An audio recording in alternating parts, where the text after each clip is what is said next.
Hmm.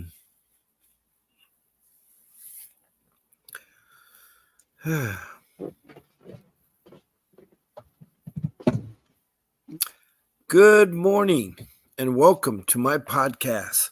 I'm Bob Pace and that is Danielle.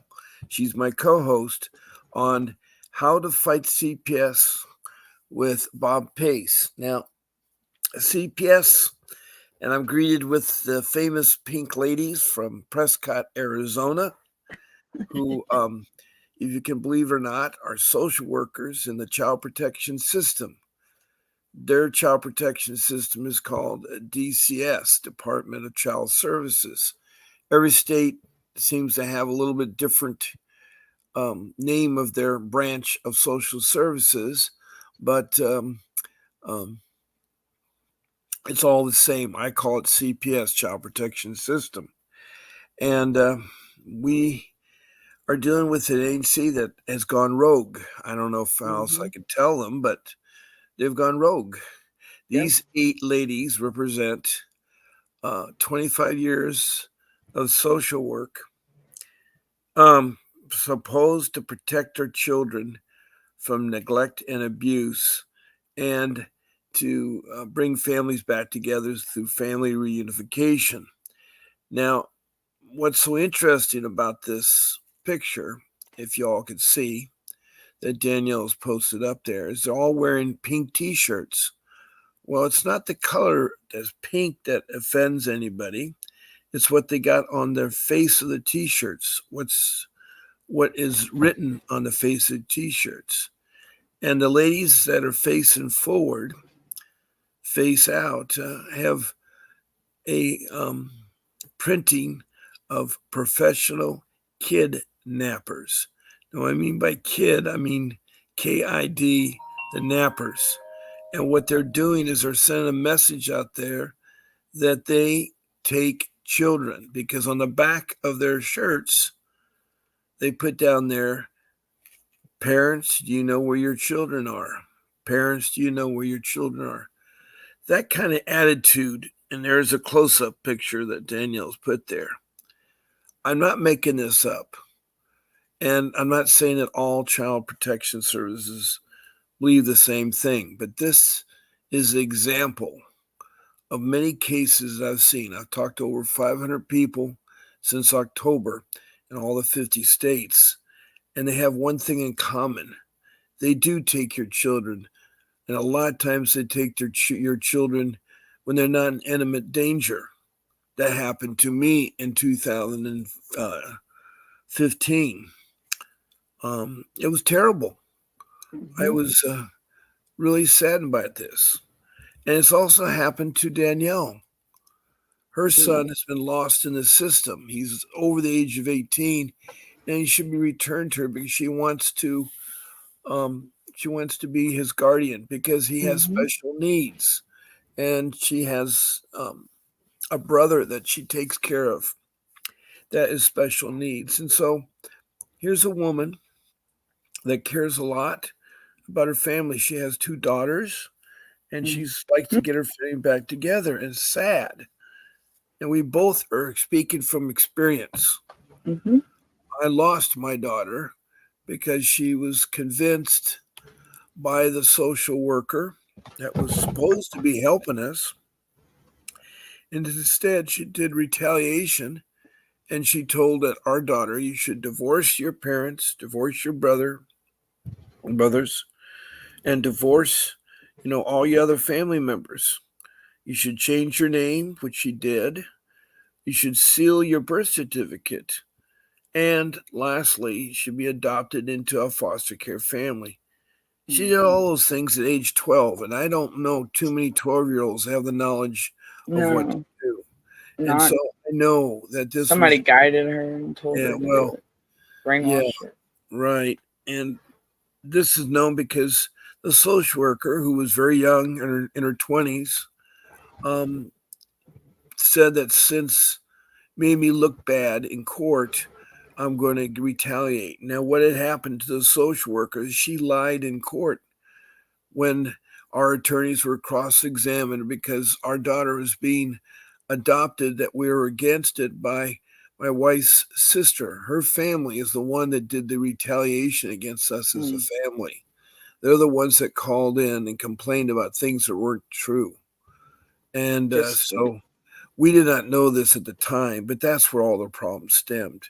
And it makes and sense to us. It makes sense to us. And what was happening was that they were her sister was trying to say that she had a really nice environment family, but when there was asked about domestic violence, she lied as well as a social worker.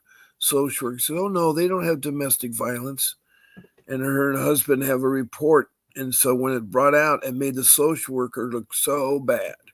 And mm, that's the sad part about social workers. They do lie. There's a lady they on the do. show, Miss Lewis from Hmm. Arkansas, who had done all the things that she was required to do and everything. And then when it found out, when they were trying to prosecute her in court, luckily she had sent her stuff to the judge.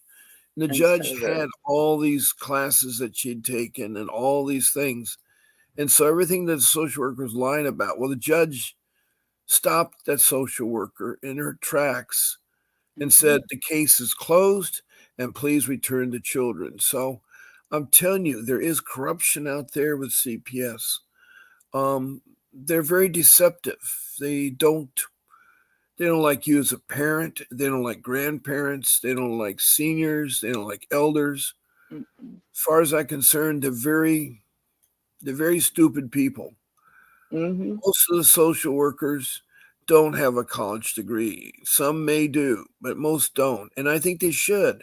Mhm. I think they should have a college degree in clinical psychiatry because there's a lot that goes into that about diagnostic people like that. And then also they Mhm. should have a minor in social work. Right. They should have taken classes in social work. They should know, the classes they expect the parents to take, they should have taken them. They should have done the programs that the parents are required to, so they have a complete Mhm. understanding. They don't. They have a young 20-some-year-old girl, in my case, dictating what we should do as parents. And we're so much older and experienced. I was 65 at the time. And it's very hard for me to believe that a 20-some-year-old girl who doesn't have a college degree working for uh, the child protection system knows everything about. And it's in our case, there was no extreme danger with our kids. There was no extreme danger with our kids. They Our just want kids, our problems. kids were just. It was their excuse. The kids were in school, Mm. so there was extreme danger. They had to take the kids out of school and put them into a negative environment. The environment was so bad. They Mm. were put into a foster care system of a shelter that was right Mm. near the courts, right next door to the juvenile prison. Their play yard was the same as a juvenile play yard. Oh no. So you're exposing young girls, young boys to juveniles who have some problems.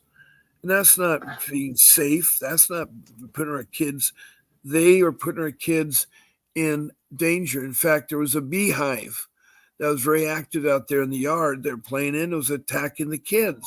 Ugh. So, this idea of how, oh my God, they're in imminent danger, I guess because of school, I don't know why. I still to this day don't understand this. But then they had to see at that shelter for several days till we got a safety plan going, which is a plan where you put your kids in hopefully a temporary place that's better suited for them.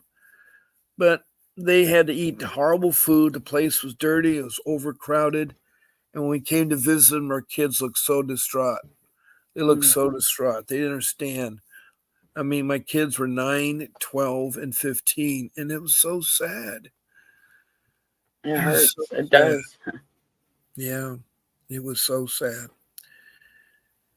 Anyway, their education was one of the people there, the social worker, would read them a book. Now, how does reading a book Reading a book. reading a book replace education? They're both, all three of them are on the STEM program where they Mm. take a science Mhm. class, a technology class, an engineering class, and a Mhm. math class. And they were supposed to be,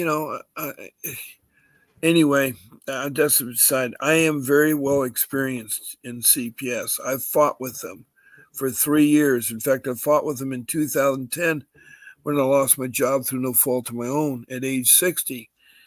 And for 5 years, my in-laws, these are lay people, because lay people can report child abuse and they're taking it literally for what they say, because you're guilty Mhm. until you're proven innocent.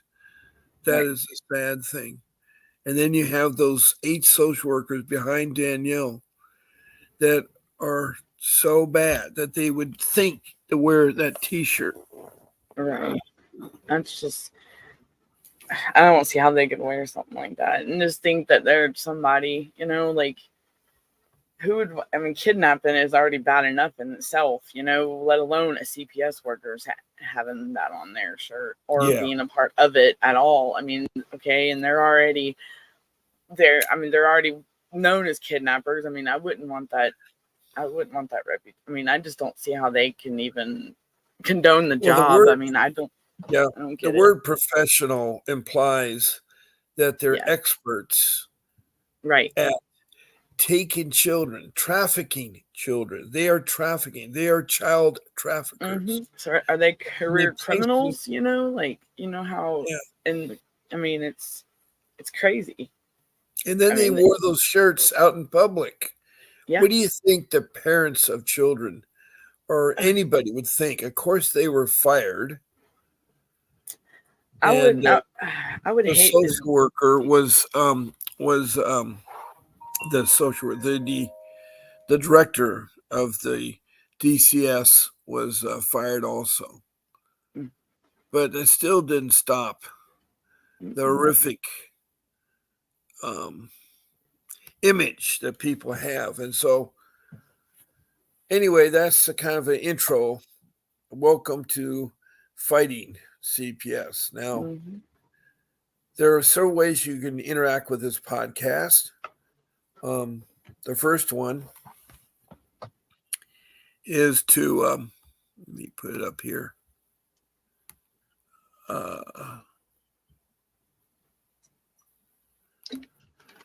Type in a comment. Now, I put on the screen there. Um, by the way, we're dealing with CPS, so please keep the subject matter to CPS. But when you type in a comment with your question about CPS or comment or what you want to do, is that please show your name, city, state, or country and be complete with your CPS case. That way we can help you. We love to have comments come in, and we do take Mhm. time to look at them because we care about you.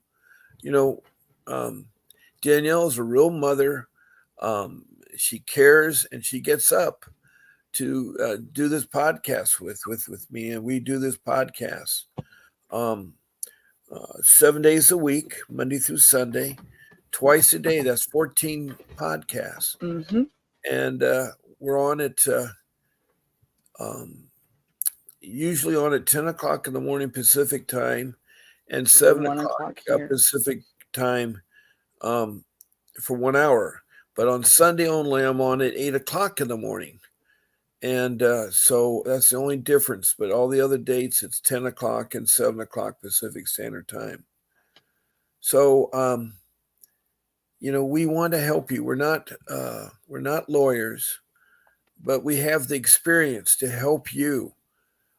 We know things about the ICWA, the Indian Child Welfare Act. We know about Mhm. the ICPC, the interstate agency that helps Interstate transport compact. kids from state to state.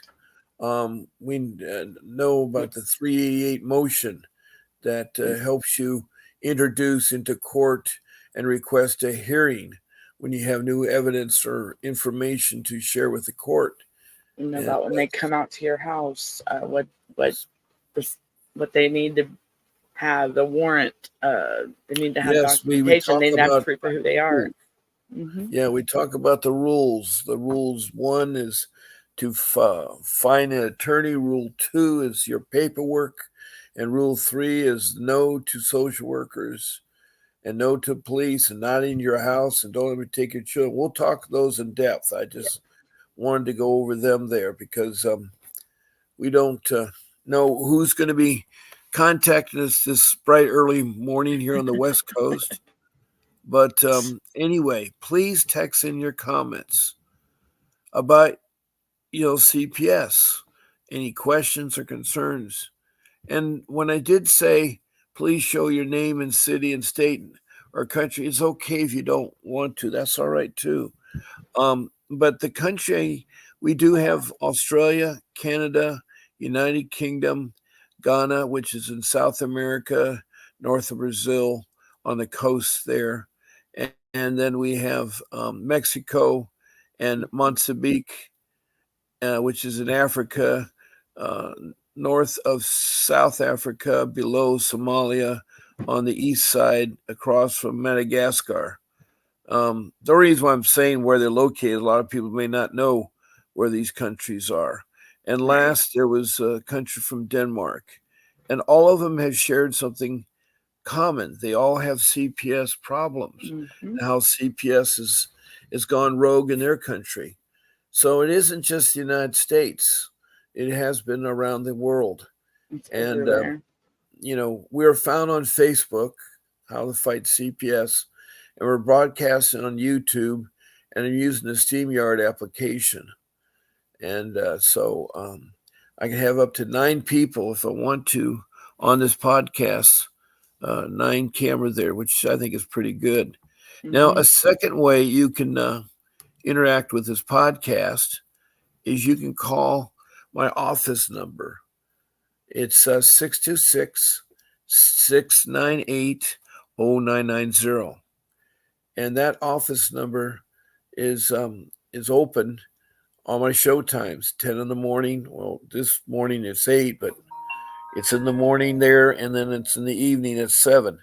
I do not answer the office phone outside of those times, but leave a message. I do try to send a message back to you on that. So that's the second way, and it's a really easy way to call in. You won't be shown with a camera. You just be on my speakerphone on my phone. Now, we do have a producer that works on the show, and a third way is that if you want to be a guest on the show, all you have to do is contact Grace, our producer, and send her an email at grace@vincentwdavis.com. That's grace@vincentwdavis.com. Tell her you want to be on the morning podcast, the Wednesday podcast, the Sunday podcast, the Saturday. There's 14 podcasts you can pick from. And I'd love to have you on there. We've had lots of people on this, and it's nice because we can talk about CPS matters and help each other. So all you do is send an email to our producer at grace@vincentwdavis.com.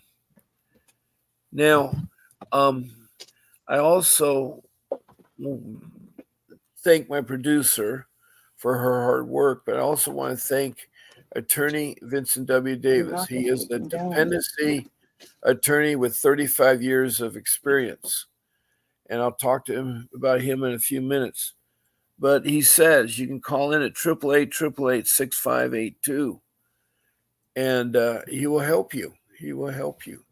All you do is call that number, 888-888-6582. So those are ways you can interact with the podcast. And I like all of you to feel comfortable and be able to ask what you like about anything. We'll try our best. As we say, we do have a lot of topics we will research. The key to your success, I feel, more than anything, is your knowledge. Knowledge is power.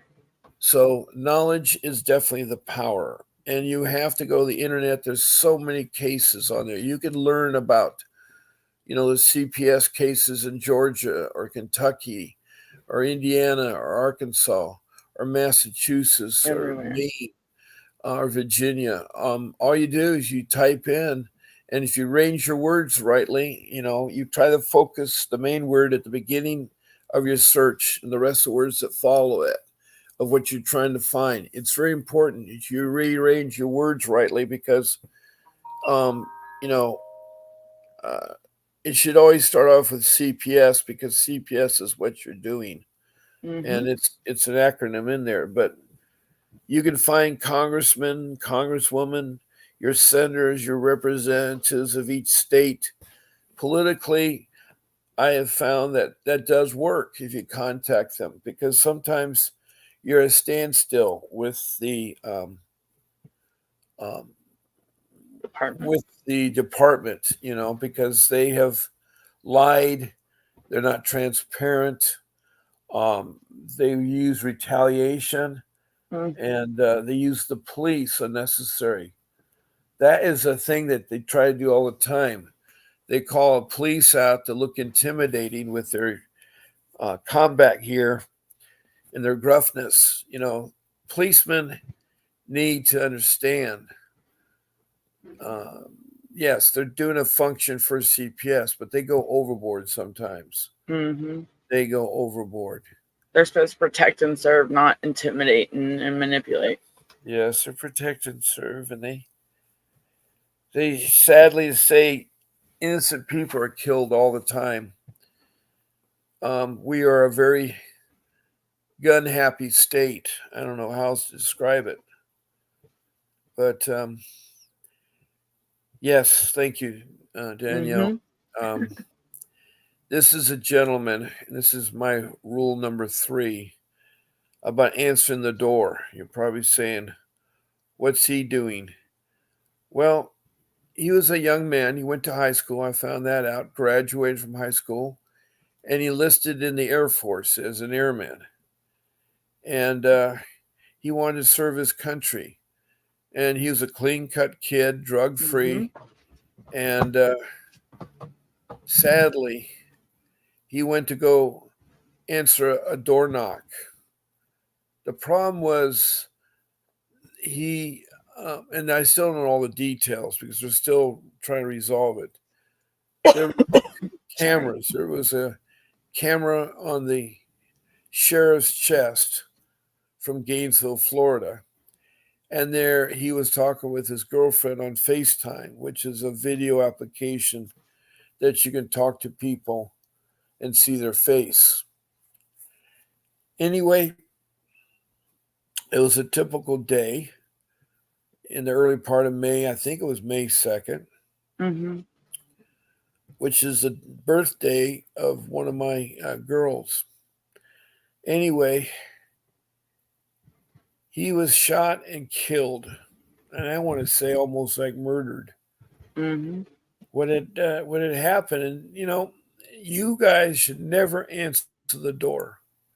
And this is why, in rule number 3, I tell you, do not answer the door because this what could happen to you. This Air Force airman answered the door. He wasn't in uniform. And when he opened the door, he was standing. He had a gun in his hand because he didn't know who was knocking so heavily at the door, making all the commotion. He had a license to have the gun, but the gun was not drawn or pointed at the door. It was at his side. Mhm. Well, the sheriff saw that. He pulled out his gun and fired not once, but 5 times. Bang, bang, bang, bang, bang. Why? Why did he have to do that? There's no one else in the apartment. There's no threat to his safety. And furthermore, if he's a really good sheriff, he should have gone through training where they teach you how to answer doors or Mhm. how to get people behind the doors. First of all, if you're a sheriff or any kind of policeman, you don't come to a door, start knocking, stand in front of the door because you're going to be shot. If there's a gun on the other side of the door, that bullet's going to go right through the door, right into your chest. So, if you're coming to investigate a commotion, which it was, that sounded like domestic disturbance, they think it may be the wrong apartment. Yeah, because there was nobody else in there with them. Yeah, the department got wind of the call and came out to a gated apartment complex, got the manager to walk the sheriff to where he thought that was where the domestic violence going on there. Now, what he should have done, first of all, he should have looked around the facilities, the windows or anything, just check to see if there's anybody in there. That's one thing you always do. You check the surroundings. You just don't come to the door. So he came to the door, he knocked on it hard and said nothing. Now, why are you doing that? That's sending a clear message to the person on the other side. There may be a bad person out there. Mm-hmm. Now, if you're a smart sheriff, you would stand to the side of the door jamb and squat. Because what you need to do is you need to sort of quiet the situation down. And when you knock on the door, it could be a good knock, but it doesn't have to be excessively. And you have to say this: if someone is behind the door, please unlock the door, place yourself on the floor, and if you have a weapon, put it to the beside you, but not close to you. Put your hands behind your head. And then he can reach up, open the door slowly, push it so it swings open. Then he can peer from below, not at chest level, but below the door jamb, and look around and see if anybody's standing there. And if he followed the directions and the guy is laying flat on the floor, then he can straight to his feet, slide the weapon further away from the body, and then take his cuffs out and cuff the man. And then talk it out, find out what's wrong. Also, he may not know if there's somebody else in the place. So he's got to be careful when he's walking around. But none of this was displayed. Instead, he was shot. This will happen. I'm not saying necessary to your door, but you don't let social workers, you don't let police in because you need what's called a warrant. Just think of that young man who has a loving mother and a loving girlfriend that don't have their son anymore. Why? And it's being investigated. He's been buried. I don't know all the details coming out. I need to research it more, but it's really sad. It's really sad because it tells you never open the door because you don't know what's on the other side. And a social worker that comes with the police and knocks on your door, just go to the other part of the house and be quiet and wait till they leave because they won't stay there forever, especially if they don't have a warrant. Now, a warrant is a legal document that the Child Protection Agency goes to the judge and says, we feel that children are in extreme danger and we need to enter their premises. The judge will put on this legal document the name of the person they're coming out to investigate, the children's names, what the allegations are, the location of the address, and the date and time they can enter the facility and what they can do, either search the facility or take the children. So with this legal document, then he signs it and embosses it with a stamp so it's an official looking document. Too many times social workers lie and use other things in there. And so don't answer the door. You don't need to. If you're outside, talk to them nicely, be courteous, but say yes, no answers. Social workers, you're not required by law to talk to them. And you're not allowed to have them search your home unless there's a warrant. And you're not allowed to have your children taken unless there's a warrant. And this goes, when you're talking to them, if you feel uncomfortable, then an easy way to end the conversation is, I need to talk to my attorney. I'll get back to you. Could I have your business card? Mm-hmm. If you don't have a business card, get the policeman's badge number and then get the social worker's ID. She's got to have an ID that says her name and so forth, because they'll lie. They'll lie about their identity. They'll say something that they're on there. So I really emphasize, think of that young man, and hopefully your mind will think about not answering the door or not speaking to social workers. Another part is medical trafficking, and that happens a lot lately. And that's where the parents take the children to urgent care emergency after hours. And the sad part about it is that there are now social workers working in the hospital. These are CPS trained workers. Well, I shouldn't say trained, but assigned to deal with CPS matters. And why I bring this up is that there's two scenarios with the medical. One is the doctor tells them what they think might be wrong with the child or whatever like that. And the parent says, that's great. I want to get a second opinion, or I want the children's pediatrician to address the issue. The parents are denying medical treatment for their children. They're only delaying it. If it's life-threatening, then the hospital will act accordingly. But what's been happening lately is social workers will intervene and say, oh, you refuse to do what the doctor tells you to do? We take your children. Your children are being neglected. They're assuming, and they're doing this. And why these social workers, these CPS, I don't know what else to call them, are taking your children because of money. It's a $50 billion business. And that being said, being $50 billion, they're taking in $20,000 per child per month. No matter if you're in Arkansas or you're in Iowa or Illinois or even South Dakota, wherever you're at, they're taking that money.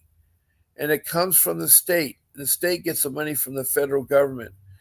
And the federal government doesn't know where the money's being spent. In fact, the federal government had investigated Richmond, Kentucky CPS, and they in turn came up with almost $400,000 unaccounted for. Wow. Now, recently, a guy has been charged in CPS, one of the social workers, for embezzling funds. This is so sad because they're out of control. They're out of control. The federal government doesn't even concern itself how the money is being spent or where it's being spent. In fact, they give out so much money. I wish they'd give me some money, but they give out so much money, they don't know. And they have a hard time balancing the budget and coming up with the money every couple of months. They're always sitting there saying, well, we're going to have to close our doors. We can no longer work because we're out of money. Well, the reason why you're out of money is you don't monitor the way the money should be spent. Right. I mean, there's cases that I've heard that the military would charge $1,000 for a toilet seat. Now, why does it cost $1,000 for a toilet seat? Answer me that. There's so wasteful spending and no check and balances in the federal government.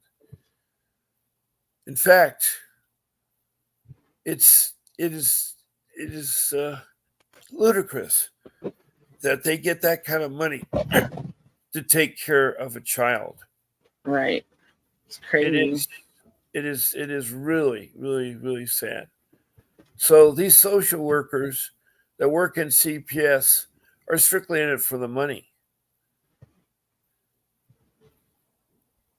What do you think, Danielle? What do you think? They're definitely in it for the money. And some of them are in it just because they feel like they need control of something. Like maybe they had a troubled school and got made fun of. I don't know, but they like the control part of it. Like, or some people like making people's lives miserable. I mean, or they've they've lost their kids like due to a marriage or a divorce or something. I mean, it's just there's no telling, but it's still, if they're supposed to be family, like protecting, I mean, keeping families together instead of dividing them up. I don't know what their dilemma is with that and what they're thinking, like their mindset. I would love to know what their intent, why they do the things they do, and why they are the way they are, and why would they lie? Why lie on a family? What did that family do to you? I mean, I just it can be How a was number it of in things. Georgia when you first talked to CPS? What was your feelings when you talked to CPS? When I first found out about when they got my son, um, Well, your first dealings. I don't know because you have two daughters too, so well, I don't know. I'm never, like, the first dealings I've ever had with them was involved with my son here in 2022 with all this Okay, stuff. So right. when I got the message on Facebook, I was like, I mean, I was confused. I didn't know why they would have my son, and what, I mean, and what their intentions was, because why did they contact me on Facebook and they got my number? They have to have my number. I mean, it's obviously in the system. But it took them 2 months to locate me, like, but nobody knew where my son was. And I know I'd contacted the juvenile courts, the DFACs. I know I've contacted their office, but nobody would tell me anything. And the first contact I had, and then they kept changing.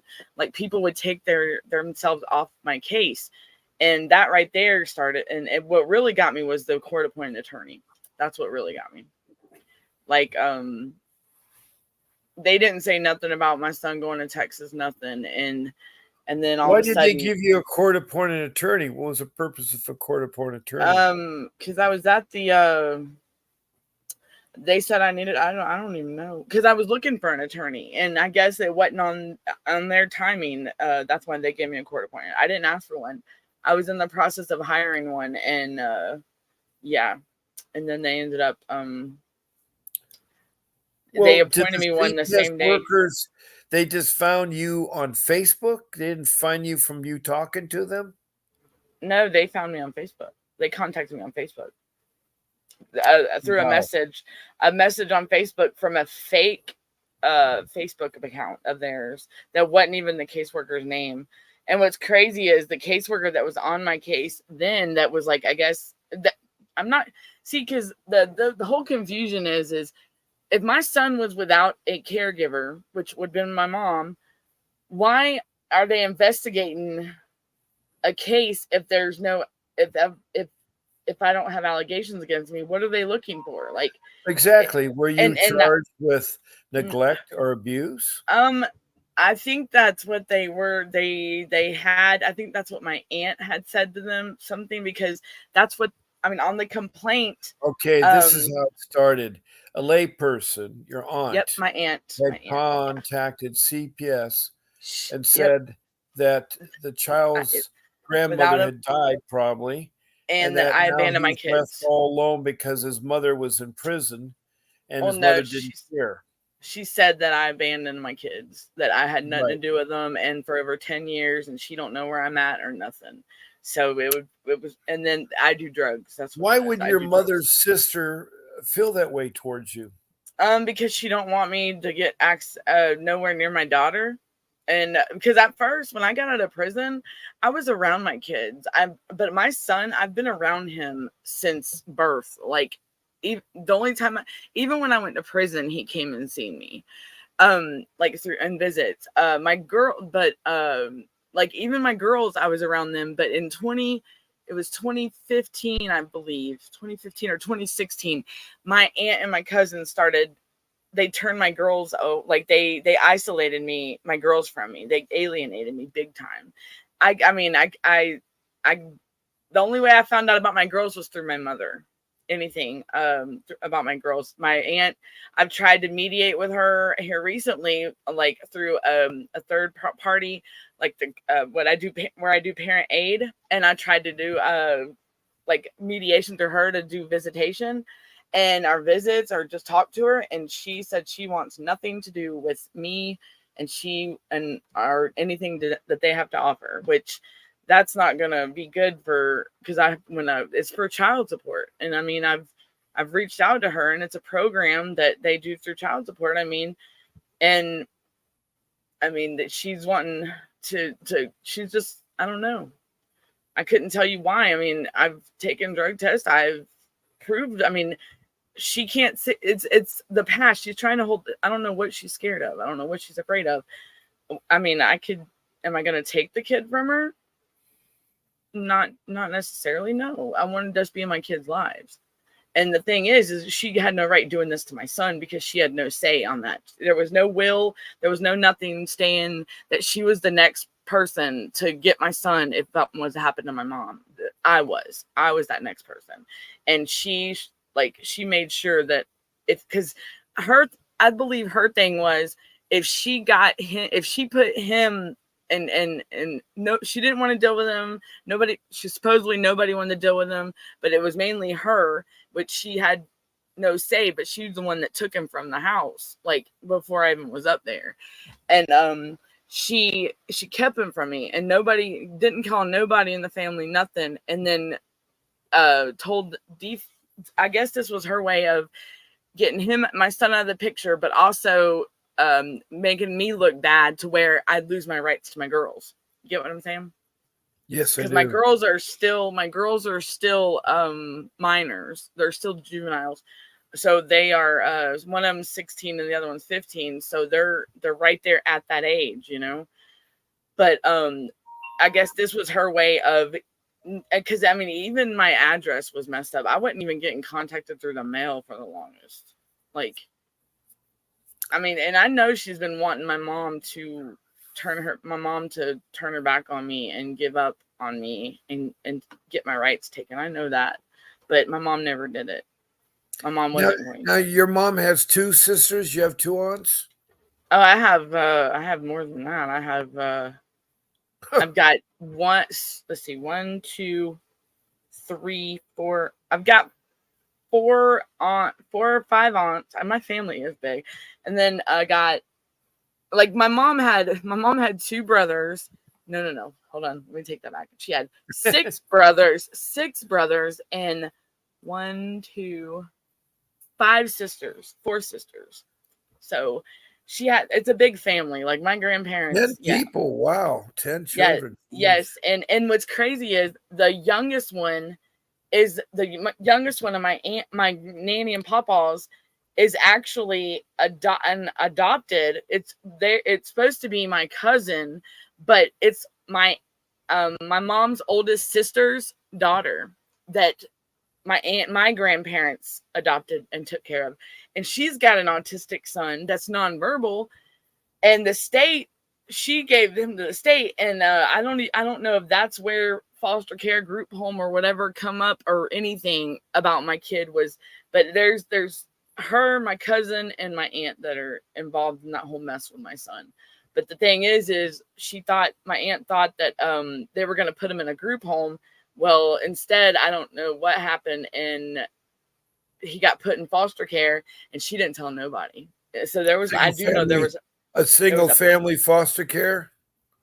No, it was just in foster. She gave him to the state. Like, she told him she couldn't. Okay, let me help you with foster care. It's hard for me to understand.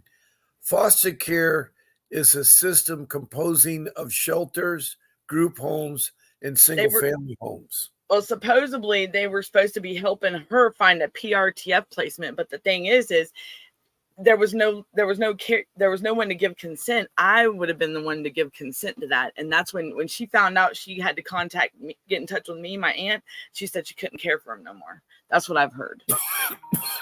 So you had family members that really that's the aunt that when she told them that I was nowhere to be found and that I abandoned my kids 10 years ago, she lied, because my son, I've been more involved in his life than I have my girls any day. Like my son, I was at his Special Olympics, everything. And I mean, the boy, he'd come out to see me. I would talk to him on the phone all the time. He was at my drug court graduation. He's even got my diploma, you know. So me and him I was very involved with my son. I mean, I have videos of us. You got a phone call. Yep.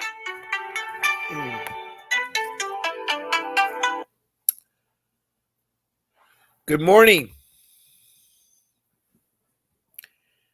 Hello. Yeah, let me turn the volume up. Go ahead. Your name is what? Elvara Williams. I was sent a live video of you helping people with CPS cases. Oh, okay. And I really, really, really, really, really need my story out there. Well, I'm glad to have you here. What city and state are you from? Columbus, Ohio. Okay, Columbus, Ohio. Okay. And how were you involved with the child protection system? I'm involved with them right now. There were false accusations made on me that I was selling drugs out of my home and stuff, and that I was abusing my children and this and that, and it was just a lot of false accusations on my name. And we're being punished for my daughter's dad doing. He's the one who sells drugs. He's the one who, physically, mentally abusive.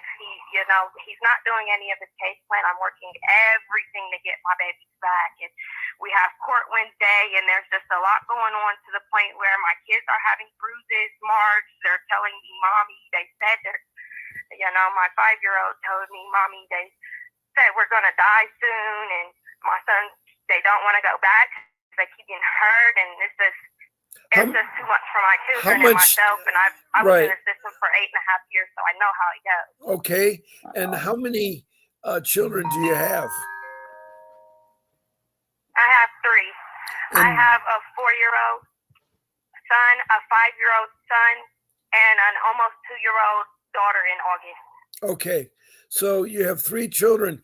And what were the allegations were that you were selling drugs? That I was buying cocaine and marijuana with food stamps, that I wasn't providing for my children, that I was dirty, messy, let diapers lay around. How did they determine that you were selling drugs and that you weren't feeding your children? They didn't. So they didn't. Just hearsay. We had the first court date and everything was fine. The second court date, they said that a bug fell on their head, that I wasn't cooperating, I signed all consent forms. I've done everything these people asked me to. They go to court and they lie about it in the judge's face and then try and make me look bad. All for my daughter's dad that's trying to get custody of my daughter. So and your dad. So my mom. Okay, now the father of the children, he's the one that was doing the drugs, right?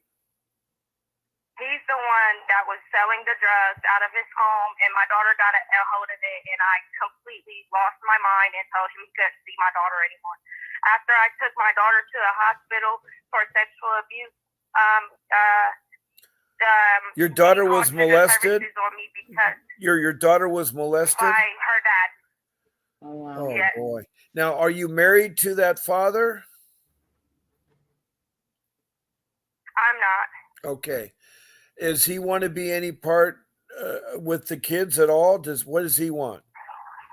He's trying, but there's a stay away order. He just wants to hurt my kids. Like he grew up to be who he is today. Like his mom is so proud of saying he grew up on the street.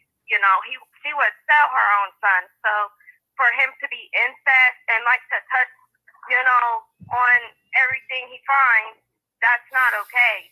They're my kids. You don't touch them. My son came up to me, said, Mommy, if Mark ever touches me again, I'm going to F him up. Oh, wow. And that's a 4 year. He was 4 years old at the time saying that. Wow. Wow. So you have a restraining order And I against him, told you, right? I made several reports. Do you have a There's restraining? a stay away order through the court. Do you have a restraining order from him? It's a TBO, yeah. She does. Not restraining, a stay away. Okay. Yeah, It's just a stay away. It's not a temporary protective order. Now, I mean, I'm sorry. Go ahead, Danielle. Go ahead. Oh no, I was just asking. There is a stay away, but it's not a protective order, like a permanent protective order. Because you can get that ex parte where the judge don't even have to see him. Do you have a permanent protective order? I'm working with a domestic violence advocate right now to get one. Yeah. Okay. You need to get a permanent protective order. And you can do it ex parte because that's where he don't know I'm trying to nothing. get one through the domestic violence advocate. Right. Now, do you have a home for these children? We do, but my landlord's actually stalking me and stuff like that. So that also ties into a lot what's going on right now. Oh no, you're getting another. Like he gives me bad. I'm sorry. I just said that it's hard enough to fight with a bad man that abuses your children, that sells drugs illegally, but you got a landlord stalking you. Now, do you pay your rent on time? Yes, I'm actually on Section 8, so they pay my rent. When I come to him about, hey, there's people coming to me about you sending pictures to them and this and that. People are saying you're outside my house at night, and this, like, I came to him about it as an adult, and he started going crazy in text message. So, well, what you can do, I find out with people like that, the best thing to do is get a restraining order against him so that he stays away from you. You can do that. And you can go to your court when you time to go to court and prove to the judge this guy is stalking you. But you need to get a restraining order against them. Does he work for the Section 8, like the house? Like my parent partner sent me the video, the live video that you have on YouTube. So I figured I'd try to, get my story out there because it's a lot. Children's services is no fun, especially when they're trying to take your benefits because we're Cherokee Indian. So we get discriminated against a lot. Wait a second. You said something really important. If you're a native Cherokee Indian or you have it in your blood or you have a pair or something like that, we have something called the ICWA, the Indian Child Welfare Act. Do you know about that? They tried to get me to do that for benefits. Well, but it's I not. Like, you overuse that power and use my kids. No. This is how it that's works. Why I didn't do it. Yeah, let me explain to you what the Indian Child Welfare Act works. Okay. Yeah. It's an act that was passed in 1978, and it's where Congress put a stop to child protection system always taking children, Indian children, and putting them into foster care. Mm-hmm. Put them into foster care. Right. And they've been doing that since 1875. They've been doing that for over 100 years. Now, what this means, that CPS is required by law to contact the tribe. You have to provide the tribe's name and the location of the tribe. If you're Cherokee, I can't get a hold of my dad to know anything. Well, no, you can do that because it's a federal recognized tribe, the Cherokee is. There are 547 Indian tribes out there that are federally recognized. 547. Cherokee is one of them. But you need to find, and you can probably Google that. Danielle, can you Google the location of the Cherokee tribe? Do you know what Iowa? state? don't you know? Do you know what state in Columbus, Ohio? Is it in Columbus, Ohio? Yeah. You think? She's in Ohio. New Orleans, Louisiana. New Orleans, I was Louisiana. born in New Orleans, Louisiana. Well, We're from New Orleans. Okay. Yeah. Well, anyway, you're looking for the reservation for the Cherokee. See what you come up with, Daniel, when I'm talking to her, if you wouldn't mind. Because this is Okay. how it works. CPS will contact the tribe to find out if you're registered or could be registered. Also, you should contact Which I can be. the tribe. You can contact the tribe. Right. Tell them your Okay. situation. What the tribe will do is they'll take your child, they'll take your children and place them with other Indian families, other Cherokee Indian families. And you'll get your kids back better that way. They're not in there for the money. They're not in there as horrible that CPS is. It's Yes, saying Danielle. adjacent to the town of Charenton, Charenton in St. Mary Parish, Louisiana. That's where. Okay, they found the tribe, the reservation tribe. Sorry, the last part broke out. Try it again, Danielle. St. Mary Parish in Louisiana is where it's at. St. Mary's Parish in Louisiana. Yes. St. Mary's Parish in Louisiana is where the Cherokee tribe reservation is. St. Mary's Parish? That sounds so familiar. It may be because that's where the Cherokee reservation is. And if you contact them and tell them that you're involved with child protection system and that they are... I was there as a child before Katrina. Yeah. Well, what I'm trying to say is I'm trying to help you, because if you can get your kids away from the CPS and put them into a tribe of another Indian family, they will help you out because the Indians take care of their own. Indians take care of their own. Yep. And it's the Indian child. They had no reason to take my kid. No.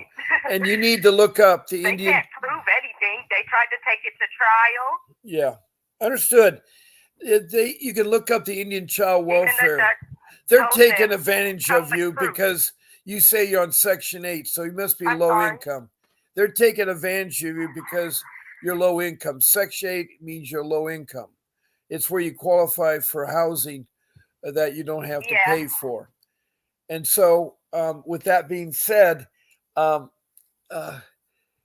going to take advantage. They love to take advantage of people that are not well educated or can't afford an attorney, or that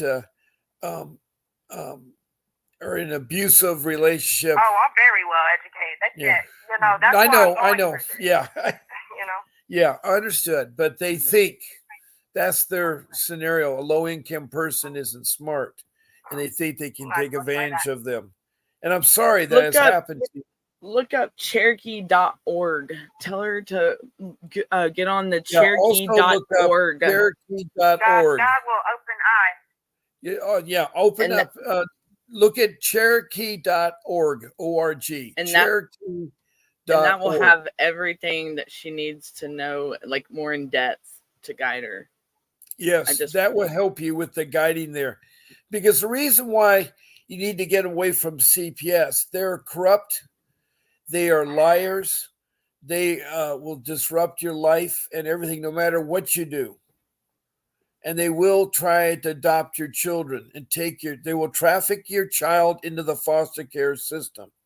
They'll alienate your child from you as a loving mother. And by you just being on here and talking about it, you care. You called in because you care. You called in because you care. The time. Yes. And somebody else can. Yeah. This can. So, I see it, Daniel. I'm a very strong person, so a lot of things that I go through. Right. It's hard to talk about, but for one, it needs to be out there. Someone needs to hear. Well, can you do me a favor? We are good mothers. We are not out here doing whatever. It should be a mother's day. I agree. Look, They shouldn't look at us so wrong because of what someone else reported. Right. I have to close my show because it's 1 hour. I wish you had called in earlier, but can you call in? Hello? Can you call in tonight? Hello, are you there? What time? Well, tonight I'll be on at 7 p.m. Pacific. Yeah, I'll be on at 7 p.m. Pacific Standard Time. I've run out of time on my show and I need to end it. I want to thank you very much for calling in. Yes, 7 p.m. tonight or tomorrow at 10 o'clock, and it's all Pacific Standard Time. You're in Columbus, Ohio, so remember you're 3 hours ahead of me. So 7 to 10 o'clock tonight. 10 o'clock your time. Call in at 10 o'clock and we continue your talk. We can continue talk. I'm on 14 shows, 7 days a week, twice a day. So you can get a hold of me. Thank you. And so you take care. Do not give up and start, but there are ways that we can help you. All right. So don't give up. And I will talk to you again. You know the number, and you can call me at 10 o'clock tonight, your time. I'll be on 7 p.m. Pacific Standard Time. So with that said, I'm going to thank you. And I'm going to thank to all my listeners. Thank you, Danielle, for being my co-host. Thank you. And again, all of you, a happy Memorial Day. God bless you.